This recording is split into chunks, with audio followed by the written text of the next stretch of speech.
I could see that even though the connection to the absolute, to the source, was deepening and broadening, there were times I was still acting like a jerk. Life sort of forced me to see that in a very painful way and to appreciate the truth that's coming through these words. There's a misunderstanding in Buddhism that an awakening will be sufficient to completely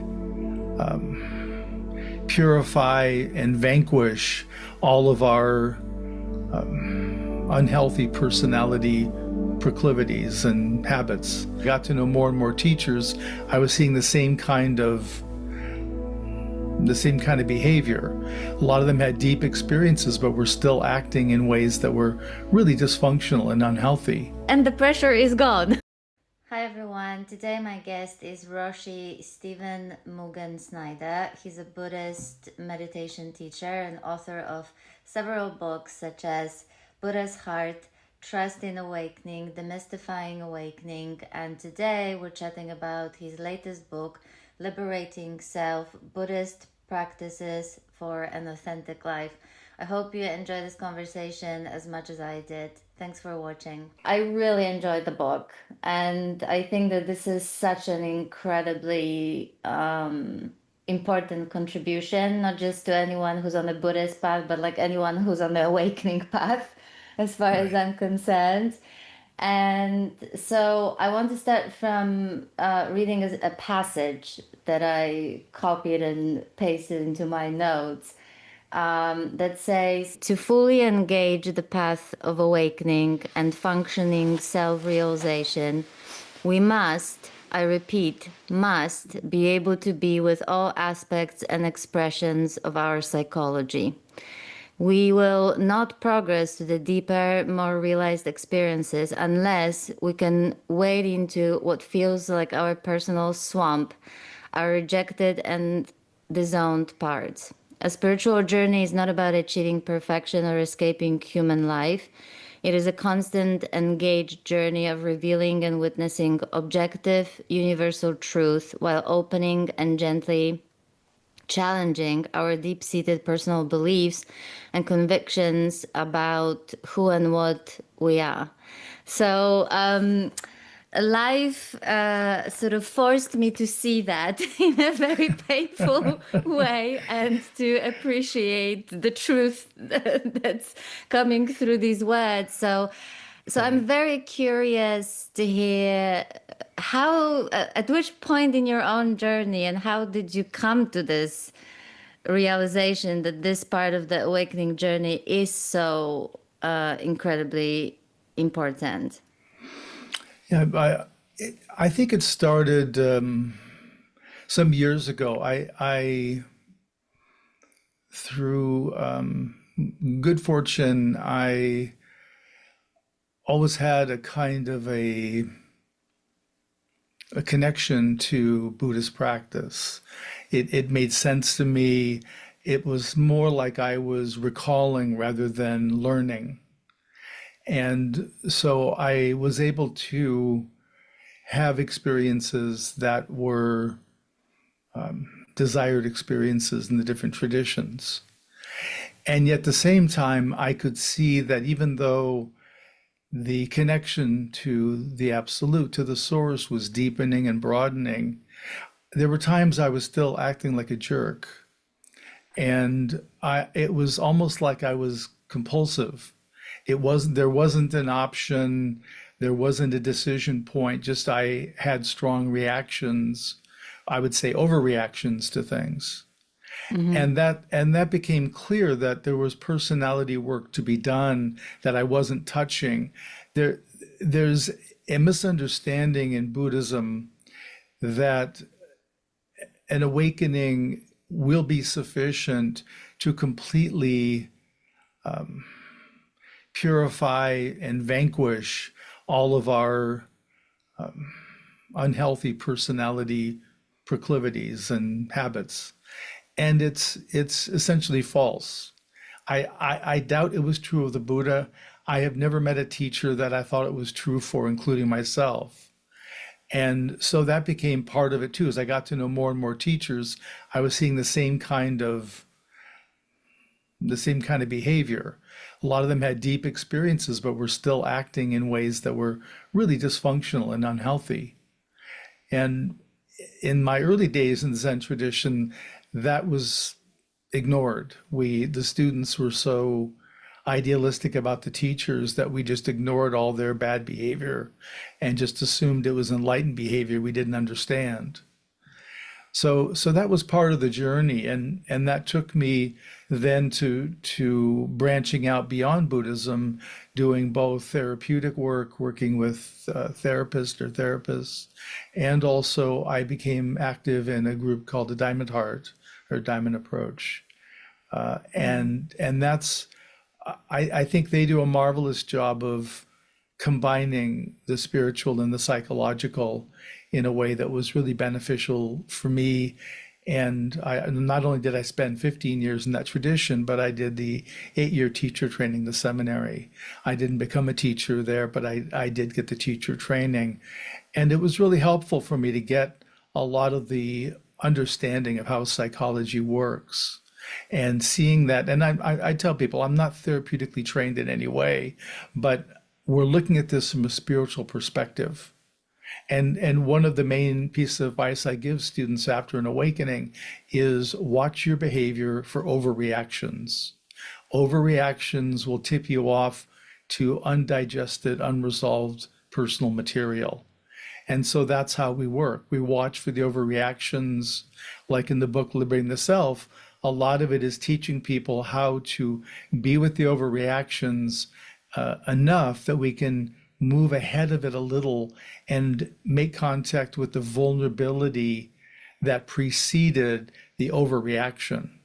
Because that's really what we want to work rather than the overreaction is what got stepped on. You feel like your toes got stepped on. What was that? And the more we know of that, the more we can, work it, engage with it. I so appreciate you saying all those things because, my own journey unfolded sort of outside of any tradition and practice. So I'm really just educating myself now about different traditions, about different modalities, and so on. And for me, that kind of openness with which you talk about it, which I'm sure it's going to come as a surprise to many people, that this stuff has to be looked at. And I can tell you that I don't think that misunderstanding about pushing basically our humanness, away or trying to transcend it, by which I mean suppressing it in this particular sense, is not only present in Buddhist circles. I think it's in non-dual circles. I think it's in the more non-traditional circles. I think it's all over. So I think what you're sharing here is valuable to many people, even beyond the Buddhist tradition. But I mean, I have to confess that I only know of Buddhism from people who were practicing within the tradition and so much more familiar with this tradition than I ever was. And one of the things that they were sharing me was precisely that they felt like they had to continuously keep themselves in check, and to not display certain specifically things like, reactivity or anger. So my impression, I must confess, of Buddhism, a lot of it was like that there's a lot of suppression going on. In maybe unknowingly even, and actually I see even more and more, having read your book, into the innocence of that, actually, of that misunderstanding. So my question is, do you have any idea where that kind of ideal of a spiritual perfection, which seems to me to almost be like some kind of a identity in of itself, Right. where is the origin of that? How it was shaped, and why it's still kind of misunderstood as to what's that about? Yep.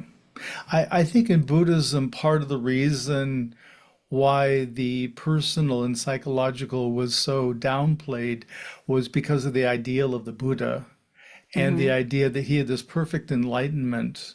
Well, if you read the suttas, the Buddha's sermons, there's occasional ones where the Buddha is uh, sounds like he's snapping at people. He's angry about something or other. And in the Theravadan model, the Arahant, which is the fourth stage of awakening, is supposedly doesn't have anger uh, as part of their makeup. So it's sort of like, well, wait a minute, what's happening here? So I think in the idealism of Buddhism, and I think also my observation, which may not be true today, but historically was true, is that the Asians were less likely to turn to therapy than, say, we in the West are. I mean, particularly in America, it's a very common thing to do. People who go through life changes will typically do therapy. So to know of people doing therapy is very common. So Mm-hmm. I think we had a little more openness to it, and I think the generation that I'm in of Buddhist students, we again idealized our teachers, we downplayed any bad behavior, and we did this. It was kind of a mutual dysfunction, and it blew up a lot of the Zen centers where things had to change. And this is where, one of the big changes, one to me was the increase in female teachers. When I was Mm-hmm. young, it was predominantly male teachers. And now I'd say, like in the White Plum Asanga, I'm a member of, I'm told that we're about 50-50 men and women, and also lay and monastic teachers. So we have a real strong lay teacher component, which is not common in some traditions.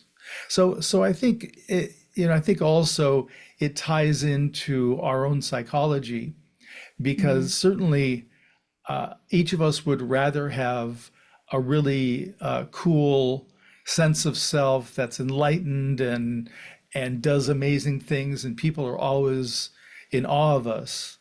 So I think the personality does try to take ownership of our spiritual experiences. Mm-hmm. And we need to watch and guard against that too. One of the ways that we suffer in spiritual practice is trying to recreate experience. And I tell people, once you've had the experience, that one is done. You're not going to have that one just like that again. So don't be looking for that same wearing your lucky socks and eating this certain meal on the day that that happened, trying to recreate it. It doesn't work. Oh And my people God. do this. I mean, People attempt this. oh yeah, Oh oh yeah, gosh. yeah. I remember somebody said, "Well, I had a big experience yesterday, and I had 4 cups of coffee, so I had four Mm-hmm. cups of coffee today, and nothing happened." It's like, well, it wasn't the coffee, it was just everything had a perfect storm for you. So Yeah. I think it's part of our psychology as humans. We want to idealize, and also we want to escape what I call the core wound, which is the fundamental flaw, the worthlessness of me that I believe. And Mm-hmm. that's what we're trying to not let anybody see, including us. So I want to show you all these cool things about me, not the, the underside. Yeah, yeah, and I think this is the moment. Again, I'm speaking from basically all the lessons that life forced me to learn. Basically, that Yeah. with each profound shift, there's what I call, and I apologize for not exactly a savory example, but it's like a spiritual colonic. You're right, because on the one hand you're talking how and it is kind of like it mess. I can see how it can mess with our heads, because here we're having this really profound shift, very liberating, Hmm. experience, and all of a sudden after the so-called honeymoon period, boom, the unconscious material starts coming up to the surface. Right. And sometimes, at least in my case, for example, after the first awakening, the suffering was on a level I've never experienced before the first awakening. So it was actually even worse. But Right. because I didn't have any because I didn't have any frame of reference, it was even worse. It was making the experience even more scary and unsettling because I didn't know what to do with it. I couldn't completely understand, where this was coming from. How was it even possible that, having had this insight into the nature of reality and nature of thought, I was still suffering. Yeah, and that's fairly common. And the reason it's common is because when we have the realization or the awakening experience, typically our response to it is, oh, this is permanent. I'm done. And in fact, that's not the case. And what happens is, I go through this in my book, Demystifying Awakening. In the Zen map that I teach, one of the components is a significant experience of absence of self or no self. So the normal me is not available. Well, everybody that has a kid show an awakening that has that component, or even has a no self experience, typically will say, okay, here's the permanent me. I'm done with that old self.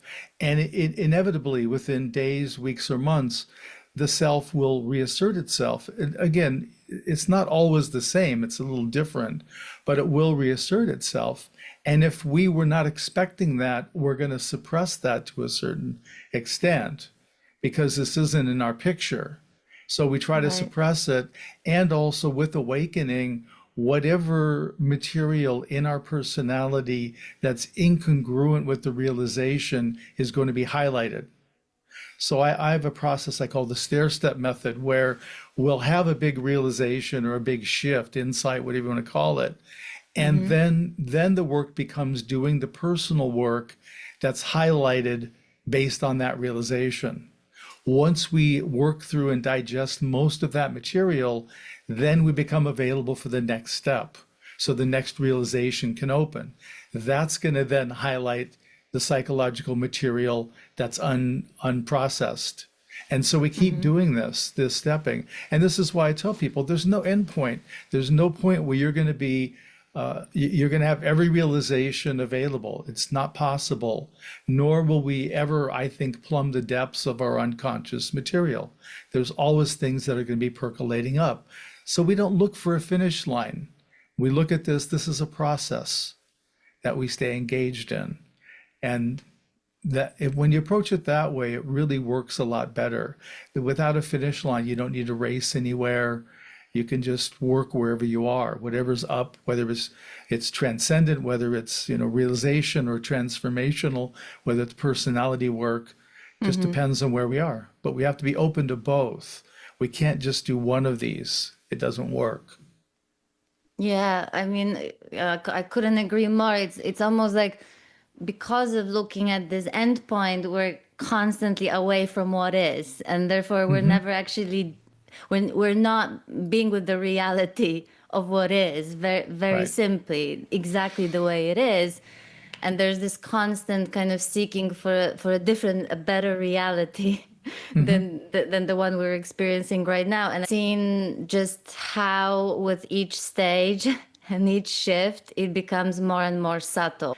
There's so many wonderful practices that I think are designed to meet the reality of what is, at least the way it looks to me from what I've learned about them. But I could also see how easy those very same practices can become a way to escape the discomfort. And so I wonder how the people who are actually practicing and exploring, how they can be kind of mindful of that, if that makes sense. Yeah, and how I hear your question is really you're asking about spiritual bypass. And at what point do we turn to renewing our deeper realizations to avoid engaging in personal material that's uncomfortable and that doesn't match our spiritual self-identity? So the main way, and this is, I've got a series, my teacher, Roshi, and I did a series of interviews of other teachers about awakening. And one of the questions we asked all of them was, how do you work with your students with spiritual bypass? And everybody had techniques and strategies because it is an issue for all the teachers. But some of it was interesting. Some of the responses were, I let them stay there. I don't rescue them from struggling. And then at some point when the struggling gets to be enough, then they'll come and want to work it. And the main thing is to really communicate to folks that all these experiences are amazing and wonderful, but there is no end point. You're never done. And if we watch our life to see, we can find the themes that need to be worked. You'll find at your work, interacting with friends or family, even just doing life errands, you'll see thematically the same issue coming up again and again. And that's part of what tells you what's ready to be worked. And with that is the understanding that we never have to work anything at any time. So if something feels to be too much, then I tell people, put it down for now. You can come back to it later. If you're not in the space to engage this, it's too big, it's too painful, it's too confusing, then wait. It'll come into perfect ripeness at some point. And there's going to be other material to work. So I think a lot of it is understanding there is a tendency to try to use spiritual technique to avoid the psychological and the places that we have discomfort. Yeah, you do say, I really appreciate that. You said that a common misunderstanding about deep Buddhist practice is that we orient exclusively to transcendent, blissful, joyful experiences, engaging in what would amount to a pattern of spiritual bypass whenever we are confronted with difficult or unpleasant emotional states.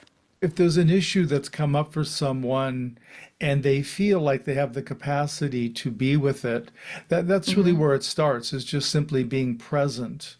And I sometimes use an example. It's like being near a building surrounded by an electrified fence. We can feel a bit of the electricity even not touching the fence. And so what we want to do is we want to approach that fence to where it's slightly uncomfortable, not incredibly uncomfortable. And as we're a little uncomfortable over time, that will then settle and it won't feel like it's too much. So then we move a step closer to that fence. Each time we're tapping off some of the energy of that electrified fence. And at some point, the electricity will be gone from the fence and we can enter the area and look in the building. And that usually is what we need to be working. But we've set up this electrified fence to keep ourselves away. You don't want to go here. This is not a place to go, so stay away. And I had one instance of this in my own practice, very much like this, approaching the fence. And really, I had a lot of nervousness about the building being protected. You know, what possibly could be in there that I had constructed this elaborate defense system. And I got into the building and there was nothing in the building. But I was so concerned about it that, you know, I was having a certain amount of anxiety about even engaging it. And here it turned out to be nothing. But remember, I'm committing all this energy to keep that electrified fence operating for years. And that's energy that can be used in our practice. So as we work through these issues, we're accumulating more and more spiritual energy, which really, we can say, primes the pump for a deeper experience. So it's really a hand-in-glove relationship. We work whatever's predominant. Whatever's, you know, if it's transcendent is what's up, then we do that. If the transformational is what's up, then we work that. But we don't ignore either one. We don't favor either.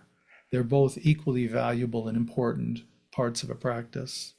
And I think in this process, you know, at least I've learned, looking back, how important it was to, first of all, like connect with the body, with the physical body, and step by step building the capacity to be with uncomfortable sensations and emotions in the body. So I was, because it comes down to just this, basically the sense of safety, right? Sort of for most people in a sort of solar plexus, which is why the stirring and the anxiety so often is sort of located there. So I'm curious to know what kind of practices within Buddha's or Theravada practice are kind of designed to help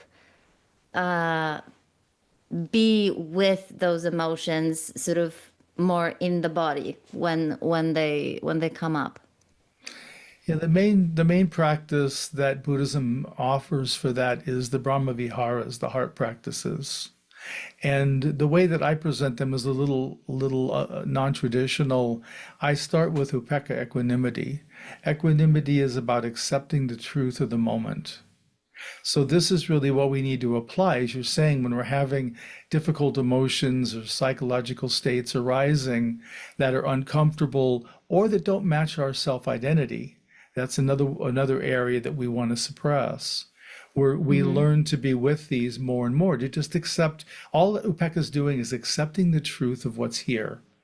So I'm feeling uncomfortable about my relative visiting. It's a relative I don't like. I'm feeling some discomfort about it. So rather than try to bypass it by just doing, say, some metta or love meditation, I want to start by accepting the fact this is how I feel. I feel a certain anxiety or frustration or whatever it is. But you start there. And that, because most human suffering comes from resistance. I don't want to feel it. It's not who I am. A good Buddhist doesn't feel this. A good person doesn't feel this. What do you do if you have anger or hatred towards a close family member? There can be lots of guilt and shame around that. I should love my family member, but we've had this disagreement, and right now I'm feeling angry or frustration or what have you. So it starts there. And then we can open up to things like karuna, compassion. If there's suffering attached, in this example, I don't like feeling this way towards the relative, but I do. So accept it and then start getting in touch with the pain, the suffering that I'm experiencing because of this viewpoint. And that invites the tender love of the Absolute to help hold the situation. It doesn't eliminate it. It doesn't fix it. It helps hold it with tenderness. And so by accepting and including tenderness, we can more easily see what the real dynamic is. Oh, this is that issue I have that I feel like they always look past me. They act like I'm invisible. I feel unseen when I'm around them. That's why I'm angry. Well, it ends up unfolding. So then we can work with some of these things. But that's really why, like I have the book Buddha's Heart. That's why that's such an important book, an important practice to include. And this is why I'm introducing this to as many of the Zen students as I can, because it's a practice that's been absent from the Zen tradition, and it's essential. And it's so incredible that just we're so not used to being with, especially the kind of things that you mentioned, whether it's hatred or anger or anything would qualify as, disturbing, thoughts and emotions. It's amazing how when we even start to just let things just be there for a bit, even if it's like, 10 seconds, like just that allowing of that to just be there without having to do anything about it is already making such a difference, because the body Right. kind of starts to relax a little. I love that you said in your book, it is important to distinguish equanimity from indifference, which can look similar. Indifference is a psychological numbing to anticipated pain, suffering, or dissatisfaction with life. And can you talk a little bit about that? Because I mean, I can tell, I think, after my first awakening, I really spent 10 years feeling pretty numb, I have to say. And so I'm Mhm. very familiar with that feeling. And it wasn't fun time, in my life. And it really affected my, just I wasn't even my own self, like I wasn't even my authentic self. And it was Right. really affecting because I had no ability to be with my own discomfort. I certainly wasn't capable of being with the discomfort of other people around me, and so Right. I felt very isolated and so on. So can you talk about how I think even the spiritual detachment can be very often equated or not equated, but it's really numbness is what I'm trying to say. Yeah, it's a form of numbness, and we could even see it as a kind of spiritual bypass, that we have now this spiritual identity.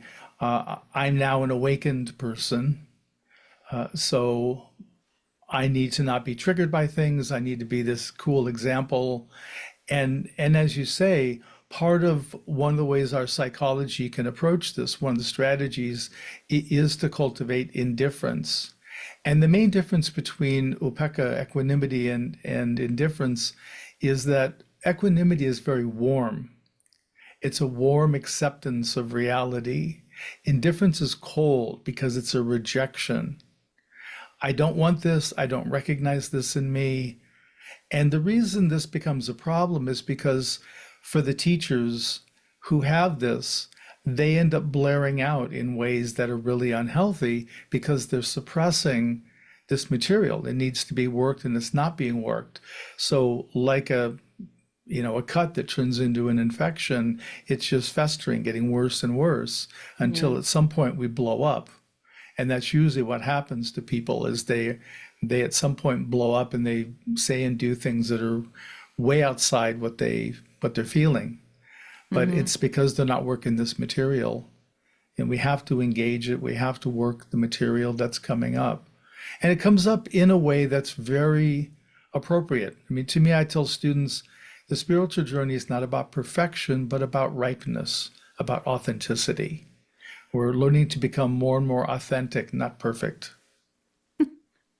And the pressure is gone. You said that resistances can be intertwined with our survival instincts, making direct contact with inner reactions that conflict with our cherished self-image can feel risky. So, can you share your view on as to why it is so difficult for us to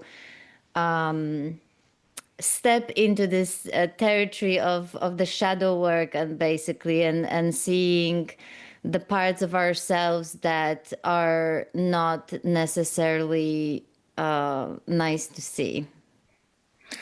Yeah, I think for all the reasons we've said, that as humans, we want to we want to show our best self to the world. And in my view, the the way this comes about is through what I call the core wound. And again, I didn't originate these terms. Mm-hmm. They're used in psychology, but essentially, we're born into a dual unity with the absolute. Babies typically are they don't. A newborn isn't aware that it's a distinct being. It feels everything in a way in a certain oneness. And if you hold infants of that age, you can feel that they don't make a distinction, and it's easy to merge with them. And that's really the point. They can merge with the birth family or caregivers. And what happens at some point is that the child realizes that I need these people for my survival, and I need to turn away from this connection with the absolute to invest in this family and this society, this culture. This is how I'm Mm-hmm. going to survive. And every one of us that makes this turn away from the absolute and breaks this connection or seemingly breaks this connection, we all blame ourselves. Something is fundamentally wrong with me. Yeah. I'm broken in an unfixable way. That's why I was thrown out of heaven. And so the rest of our functioning is structuring a personality to convince people and ourselves that we actually are not the core wound. I'm not worthless, I'm not valueless. And look at all the cool stuff I can do. I'm funny, I'm smart, I'm whatever it is that somebody's come up with. And ultimately those don't work. And everyone's feeling that sense of valuelessness, worthlessness. And it's our belief in the valuelessness that we feel, in the worthlessness we feel, we think this is the truest reality there is. It can't be questioned. We can only hide it, and we can only try and keep other people away from looking at it. And that becomes a lot of the human existence. So what we're doing is just recognizing this is how we're structured. So we start working it. And as we work with our overreactions, as I mentioned earlier, we end up following, we're tracing that path back. We're, finding the mountain streams that we're following, taking us back to this, the source, which is the core wound. And it takes years to get there. And it's very, very challenging to work the core wound. I have some students working it now, and it's just really relentless work. You have to really have a strong intention and a lot of heart to engage it. Yeah, it's a very it's a soul crushing experience, and maybe self crashing would be a more appropriate term, but it is crashing, and I can tell you that it was probably one of the most intense and absolutely painful, viscerally, psychologically, emotionally painful experiences for me to discover narcissism in myself, Yep. and I know that it's the thought, if I can't even imagine saying those words some years ago, because I would be the first one to say, how could I ever, like, I would never, like I said, it's like the I would never syndrome, because it was really unfathomable. I knew all the narcissists out there. I was very in my nobility and righteousness. I was, very happy to point it out, and How helpful of you. right. I mean, it's just very generous, and I'm sure illuminating even to some of them. So basically the finger, without even knowing it, was pointing in, I could never be that. And I would be the first one to say that there's a bit of narcissism in everyone, ha ha ha. But really, no one is ever looking at that bit of narcissism, because the idea alone, especially when we are now throwing this word around and judging other people for their narcissistic tendencies and qualities and so on, the idea that we are no different if we move the finger from pointing outwards toward ourselves, we're going to find those Right. exact qualities in ourselves. They will be maybe manifesting differently, maybe more subtly. And in fact, that's the whole point, that it can get so subtle that no wonder that we don't see that. And so the even thought of going there, to be open to this idea that I may be an actual narcissist, or possess some kind of narcissist, like I said, even years ago, that was something that I would be appalled. If you mentioned that to me, I would be absolutely insulted by the fact that you're even suggesting that that might be true. And of course, this whole image of being a good person that also came crashing down, in a spectacular way, which is why you said that this process can be relentless. And I really mean it, that it brought me to my knees, and by the end of this process, there was no, I think our identity feeds of the fact that we are better than the other person, or different than the other person. And you said in your book that the grandiose narcissist is one who is compelled to constantly seek excessive attention, recognition, and validation. The grandiose narcissist is trying desperately to convince themselves that they have inherent value. The greater the core wound, the greater the narcissism. So can we talk a little bit about that? Because I know it's a difficult subject to swallow for some people, but nevertheless, I believe it's really important to talk about it. Yeah, there seems to be a correlation. And first I'll say I agree with you that everybody has narcissism. That's because we're working with let's say, a constructed identity. We're always going to be buttressing or supporting that identity.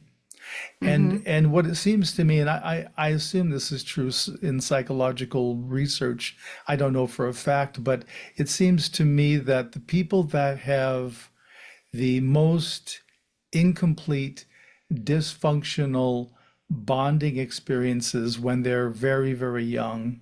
So in other words, the worse that the parents or the caregivers connect with the child and mirror the child.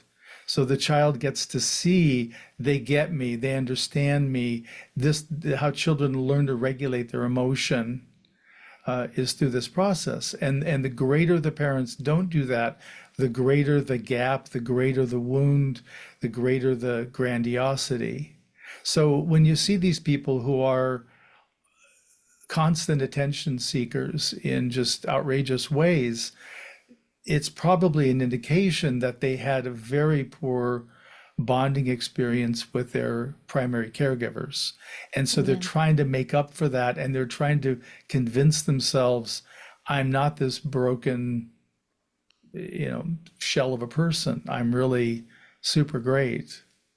So it Mm-hmm. is something we have to work absolutely. And I mean, all humans are engaging with this. So part of the world is understanding everybody's coming from this place to one degree or another.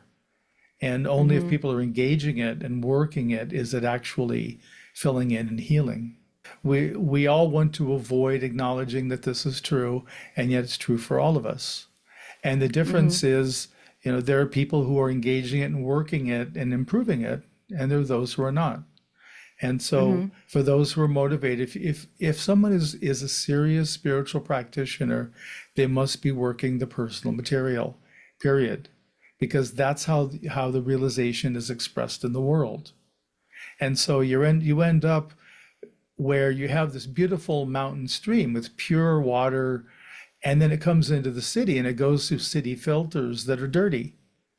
So, the filters being the psychological material. So we're adding all this material to this pure stream. And this is how we can explain people acting in horrendous ways.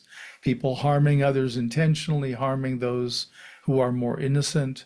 It's because of this dirty filter. So it's not that the absolute is doing bad things. It's that people have dysfunctional psychologies, and some of those are acting out from that dysfunction. Mm-hmm.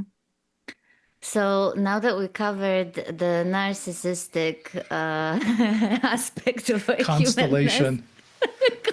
should, should, shall we move to other juicy Yes, bits, lighter topics. the lighter topics like hatred and anger? Oh, good. Right. So one of the things, again, that I saw, it's one of the reasons why I appreciate this book so much, that you speak so openly about these things.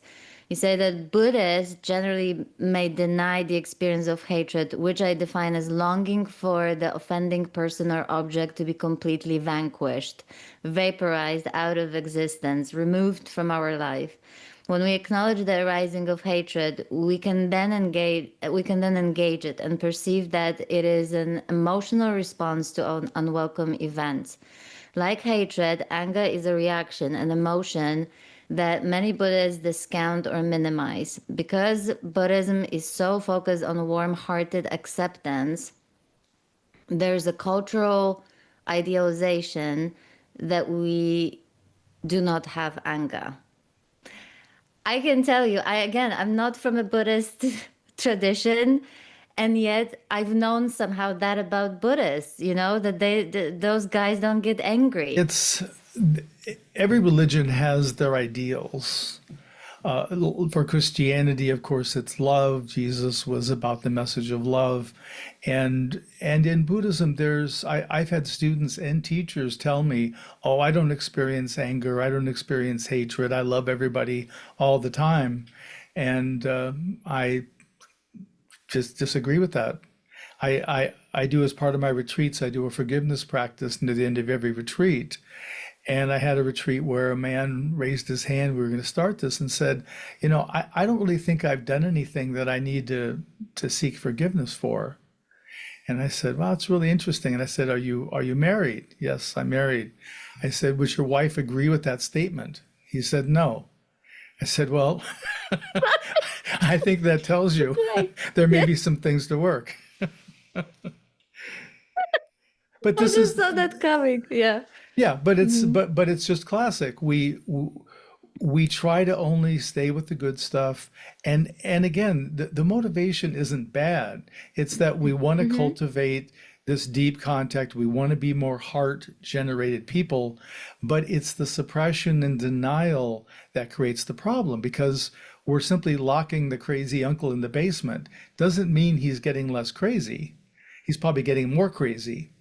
So that's the problem. And then you have that people Yeah. blaring out, which I, again, in my early years, a lot of the teachers were like this that I worked with. They had this really great Zen persona or Buddhist persona, but you'd see them lash out at times in ways that was like, what was that?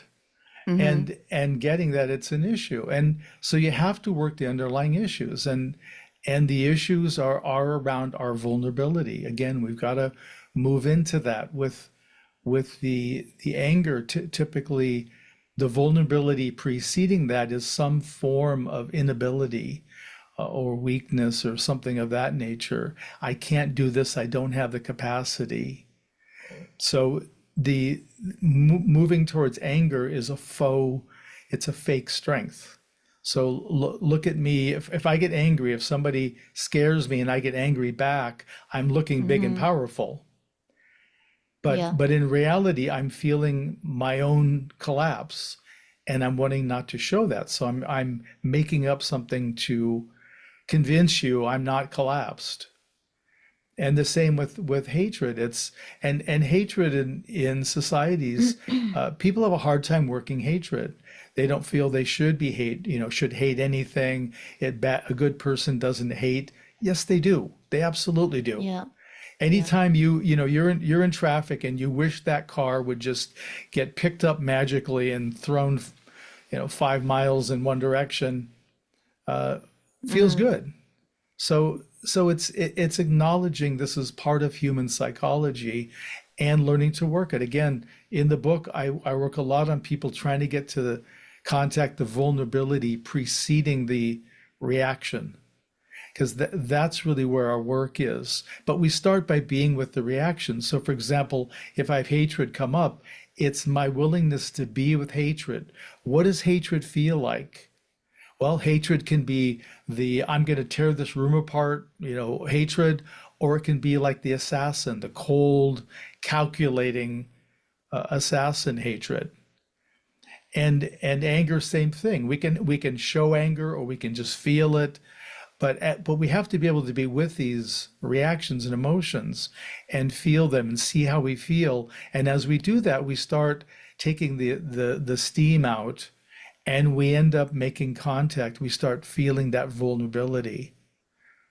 And that's where the work comes from, is being with that vulnerability, because then what will eventually happen is we'll be in a situation, somebody will be acting in a way that we object towards us, and we feel the vulnerability arise. I'm feeling insufficient. I'm feeling weak. I'm feeling like I'm, a small child. So let me stay with that feeling of Yeah. collapse. And from that, that's going to open to the power, the force of the absolute, where I'm going to have an absolute quality come in, which is not conditioned, it's not dependent. And so as we activate more and more of these, then by being with the vulnerability, it puts us in touch with the quality of the absolute, which slowly we build this sort of bank of banking these different qualities of the absolute to where they become functional. And at some point they will coalesce too. And anyway, it's all part of the progression. I can't thank you enough to hear this from you, because I think you are, no, not the only, but maybe second or third person that is like comes from a traditional background, basically. So whenever I hear someone coming from traditional background bring these things to the table, the what I call the blissless bits, and talks openly about it. And especially, if that person is someone who other people look up to, that is in a position of some kind of spiritual authority. And I mean it in the best possible way. I don't mean it in kind of like superiority something situation. I appreciate it even more. I appreciate it even more. And I know that the people who are listening to my channel are also, a lot of them come from Buddhist tradition or are still practicing, but some people are not. And I appreciate the fact that it speaks to both, but I had to say that I especially appreciate it coming from you for those who may be struggling, who are within Buddhist tradition and practice, and they're really struggling with reconciling basically the sort of awakening with our very juicy human side. The other thing that I thought you said so beautifully as well in the book, that the conceptual peace is peace in opposition to a perceived conflict, whereas the actual peace does not. There's a peace that can include conflict as well. Can you expand a little bit on that? Yeah, and I'm making the distinction, as you say, between conceptual peace. So if we talk about peace, we're going to think about peace in opposition to conflict. And so that's conceptual peace. There's a disagreement in a family and it gets resolved in a healthy way. There's going to be a certain amount of peace. And the peace I'm referring to, the absolute peace, is a peace that's always present. All the qualities of the absolute are always here in this moment. And the peace is really, people will recognize a lot of times as a smoothness or an ease in life. And that really is the peace coming in that just settles. I've got a very robust YouTube channel and I do a lot of guided meditations. And so I've got several that are peace meditations, helping people move into that stillness and peace of the absolute. And this is really one of the main features of my teaching that's unusual, is the guided meditations carry a quality of transmission to them, where a majority of my students having awakenings are having awakenings in the guided meditation, even from the videos of the guided meditation, which I find to be startling. I'm not sure how that can happen even, but so there is something in that, in working this material and also in opening to the absolute. And that's a lot of my teaching, is recognizing what's conditioned world, what's going to have a birth and death, which is everything we can see, including us, and then what's unconditioned, what isn't subject to birth and death, what's always been present.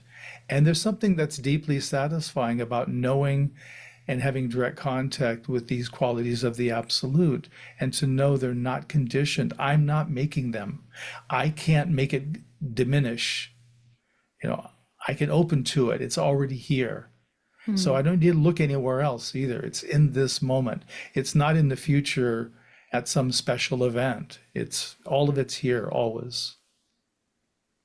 Yeah. And speaking of hatred and anger, it's I think it's really such a incredible moment when we realize that actually those seemingly, contradictory qualities can coexist. Like, I can very much care about someone and very much love them and literally hate them at the same time, right? And it's like, and to me, it was a revelation, that the allowing and seeing that these two things can coexist, and that peace, which I call peace with capital P, sort of includes it all. It's not it's not about the absence of these two. So that was quite a revelation. But I also completely appreciate how hard it is to see that at first, and I completely understand when that conflict kind of arises at first. In being with things like anger and hatred, it doesn't mean that we're expressing them to anybody.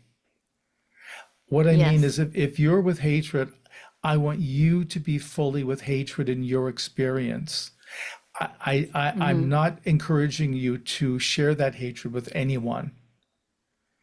And that's important. So we're learning to be with it ourselves. And we're not learning to express it in the world. That's not the point. We need to be with it, but we need to feel it fully. Until we feel it fully, we're not going to be able to work it. Yeah, I absolutely agree. Because one of the things that I also very much appreciated in your book is the fact that you bring stories, real people, real stories, about the impact of these teachings and practices and meeting this part of ourselves. So I'm not sure whether but because you also share bits of your story, and in Mhm. my notes, I unfortunately didn't make a distinction between whether this was a student's story or yours. But I want to bring it up in context of hatred and anger because again, there's a reason for it. There's a reason why we don't know how to express anger. We don't allow ourselves to hear anger, to feel anger, and also we fear anger even in Right, ourselves, you know. right. And so, let alone others, like the fear of conflict and everything. And you say, so someone, it was you or a student that said, as I got older, this conviction that anger was an unacceptable emotion was supported by my idealization of deeply spiritual people whom I viewed as being anger free. Also had the perception that you were a brute if you gave into your anger. I judged others harshly whenever they expressed anger, believing they were not sufficiently spiritual or even a good human if they gave to anger impulses. Another one story that says, in my birth family, I perceived that anger was an unwelcome expression. I recall being punished when I displayed anger. I was afraid of my own anger and hatred. Right. And Yep. so this is what I'm saying. It's not coming, it again, it's not our fault. It's not, it has, there's a reason why this is Mhm. happening. And again, I always like to kind of bring it to in terms of like, so we look at it with curiosity and compassion as opposed to like this judgment about Right. this stuff, right? And it's also putting down the ideals. Mm-hmm. So it's just being who you are as thoroughly as you can be. And I don't mean being the personality, but I mean being the fullness of us, which is being expressing the unconditioned parts, the parts that are the functioning absolute in us. You know, Yeah. what in Buddhism we call our true nature or Buddha nature. Mm-hmm. So but it's learning, you're quite right. It's really learning to embrace all of us and welcome all of us and not try to create a story that I'm this person that doesn't feel hatred or doesn't feel anger. And of course, there are families and cultures where that's superimposed. You know, Mm-hmm. in this culture, we don't show it. I mean, Yeah. we could name different cultures, but there are ones that are well known for suppression and are Mm-hmm. quite good at it culturally and individually. So Yeah. this is where we have to be able to be real, and we've got to be willing to show our underbelly, the parts that we don't like about ourselves. We have to work those. Yeah. Otherwise they control us. Yeah. Thank you so much for speaking of it because that I can see so clearly. Like within any spiritual communities or circles as well, it's almost like we can swap we sort of see the conditioning, the cultural conditioning, the parental conditioning, the social, the whatever, the religious, and then we see it and we feel so like free to finally start discovering what's authentic. But then we Right, enter the spiritual circles or communities and we swap basically the cultural conditioning for spiritual conditioning. And I think every right. group will have a sort of an ideal or an identity kind of wrapped up Hmm. around whatever those ideals are, right? So Yeah, again, I don't think it's just about Buddhism. I think it's just across the board, that yeah, this absolutely. this Yeah, happens. I mean, I'm presenting all this in a Buddhist context. That's the tradition I come from. But you're absolutely right. All of these are universal. I mean, anybody from any religion could pick up this book and could apply it in their own way. And that was the intention. Was we can't keep ignoring. We can't keep suppressing this. This is why We're having teachers get involved in unhealthy behavior because they're not working this material, and the students aren't working it. So we have to do this as mature adults. Yes, I've had a whole conversation about this recently where we talked about the projections kind of working both ways, actually, when it comes to Hmm. teachers, students, again, within various communities, because there can be teachers that will be projecting that knowingly or not, that kind of spiritual ideal or perfection in some way, but that there will Sure. be students that will, so it works both ways, and to have those projections exposed is actually really good. And unfortunately, it doesn't always happen in a nice way. Let's put it this way. But I think Yep. that when that ideal, especially around enlightened teacher, collapses, that there's a teaching right there in that, even though it may be kind of crashing and disappointing, wouldn't you say? I think it can be if we're very attached to our idealization, then sure, it can be very humbling to have that happen. But I think the teachers need to encourage that too. Is there it's useful for students to have some idealization, but they also need to understand the teacher is a practitioner. Like I say about my teacher and I, the one thing we have in common, we have more than one thing, but the one main thing is that we both see ourselves as students. We're still learning, we're still practicing, we're still engaging, we're not done.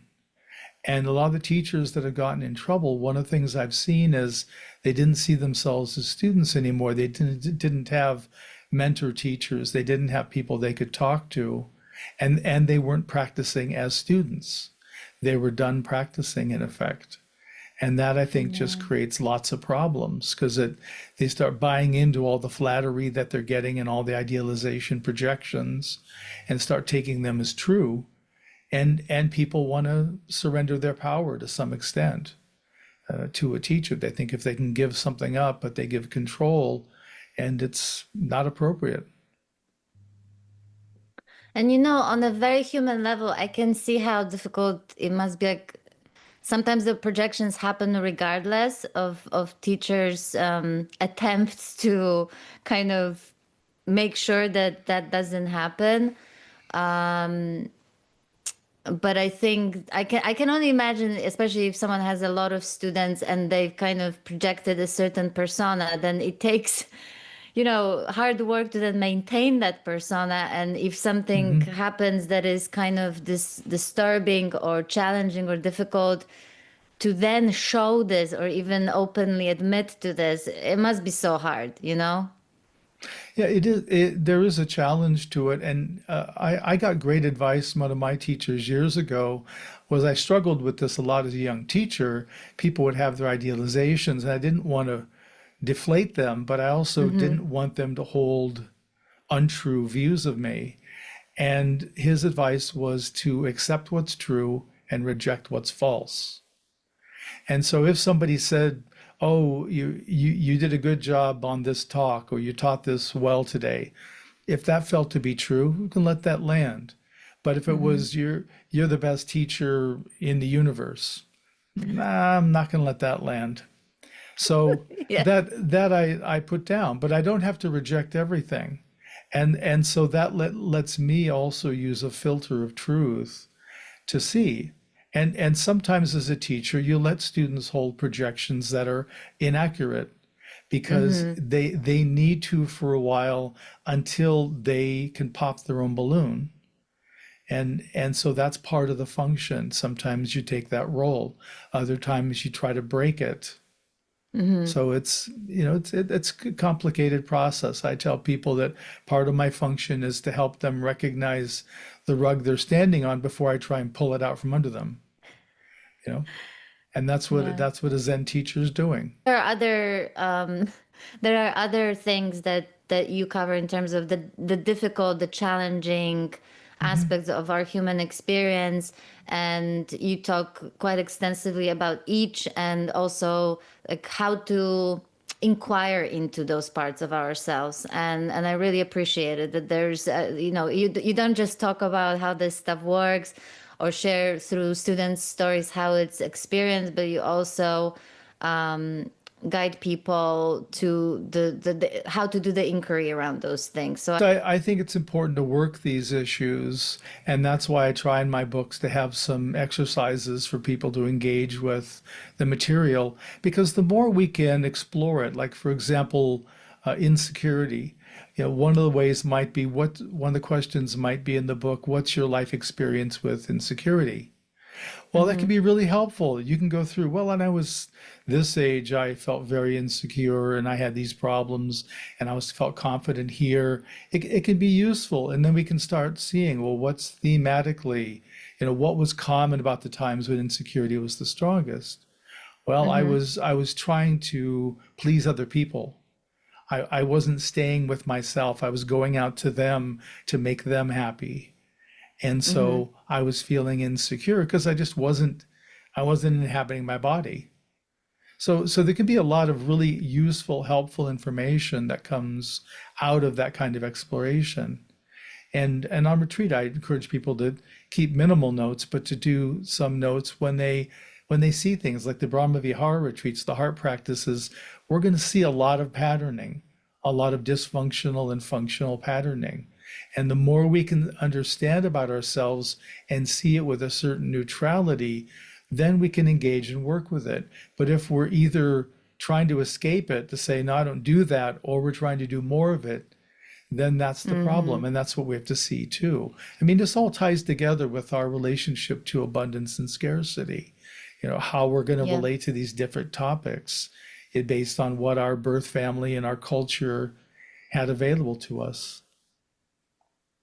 I mean, everybody, you know how it is. Everybody, when they read the book, they will have their own favorite bits of the book. For me, just this coming from a Buddhist teacher, is incredible. To me, that alone is such an important contribution. But I also, I like that you talk about some of those things in a way that I know I would have found very confronting a few years ago.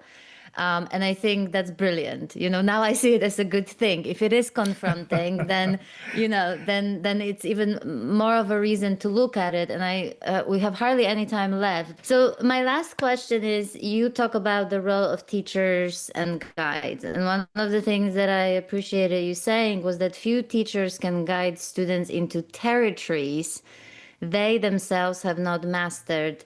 So choose one carefully. And again, I don't think that this is only a point worth raising, not just within the Buddhist practice, Buddhist tradition, but across the board when it comes to anything to do with awakening and all the different stages.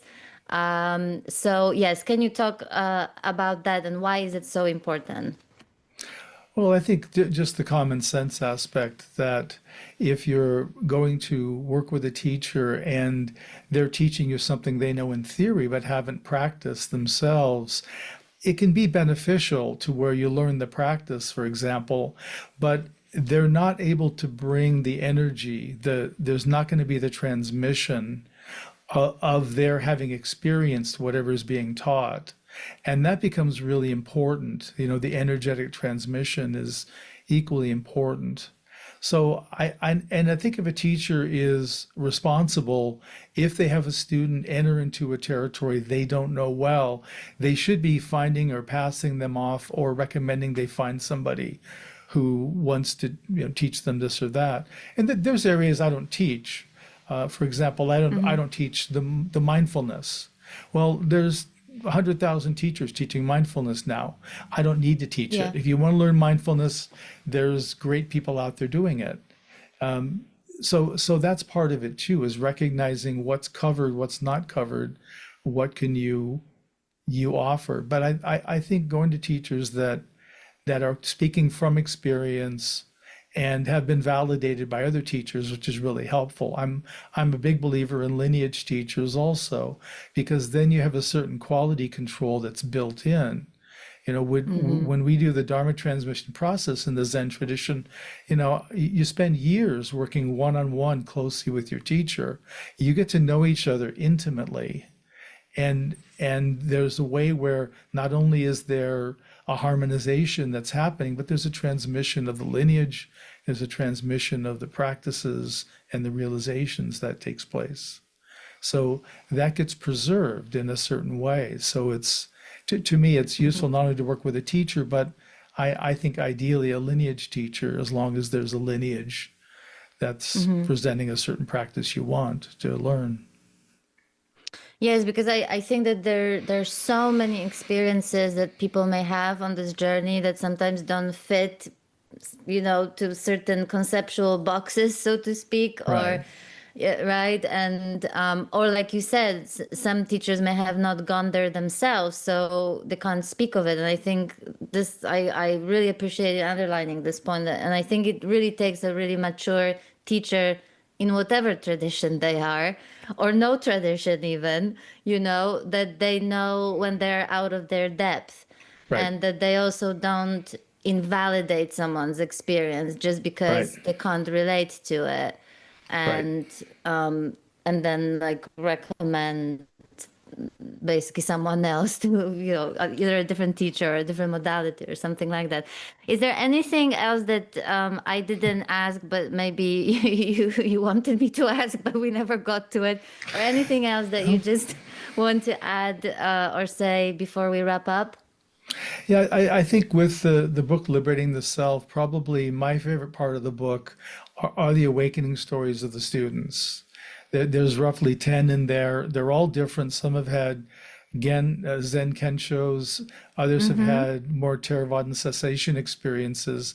But the thing that's so interesting is seeing the impact, the change, them describing in their own words how they were impacted, I think really is so important. And anyway, it's not done much, but I really wanted to include that. So I gathered a small sampling of student stories and included that.